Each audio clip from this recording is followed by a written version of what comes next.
নজরুল কিভাবে হইল? এই যে আমরা নজরুলকে সবাই জানি, কি বলে নজরুল? কাজী নজরুল ইসলাম কি বলে? ইনি কি বলে জানো কেউ?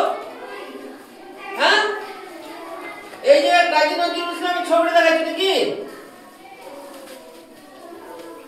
কাজী নজরুল ইসলাম কে বলে?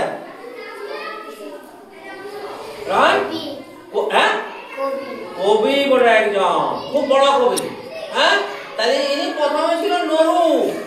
তাহলে সেই নরুরা বড় গরিব ছিল। ভালো করে শোনো, তারা থাকতো চুরুলিয়ায়, বুঝলে? একটা চুরুলিয়া গ্রামে থাকতো। নরুর পড়ার খুব শখ ছিল, মানে পড়াশোনা করতে ভালোবাসতো। বাড়িতে শুধুই অভাব, মানে খাওয়া দাওয়া, হ্যাঁ, ওর অসুবিধা হতো। খুব গরিব, পড়াশোনার অসুবিধা হতো। বারবার স্কুল ছাড়তে হয়েছে। তখনকার দিনে স্কুলে পয়সা দিতে হইতো, এরকম ছিল না এত, হ্যাঁ, সরকারি ব্যবস্থা। তখন স্কুলে পড়তে গেলে টাকা দিতে হতো। আমার বাবা পড়েছে, হ্যাঁ, টাকা দিয়ে।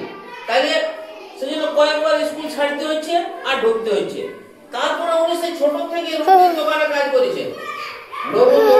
ছাড়ে নেই, যা পেতো তাই সে পড়তো, মানে কাছে যা কিছু পাইতো ও কিন্তু রিডিং পড়তে যাইতো। তোমাদের মধ্যে এখনো অনেকে যেমন রিডিং পড়তে পারছে না, হ্যাঁ, উনি কিন্তু রিডিং পড়তে জানতো খুব ভালো ছোট সময়। তাহলে যা পাইতো সেটাই পড়তো। তোমরা যদি রিডিং পড়তে পারো তাহলে যে কোনো জিনিস, গল্পের বই ছোট ছোট লাইব্রেরি থেকে, হ্যাঁ, নিয়ে সেটা পড়তে পারবে। মজার অনেক গল্প আছে। গানও খুব ভালোবাসতো নবু। গানের দলে ঢুকলো সে। তার পালা গান শুনে সবার ভালো লাগলো। তাহলে সে পালা গান আগেকার দিনে হতো, বুঝলে?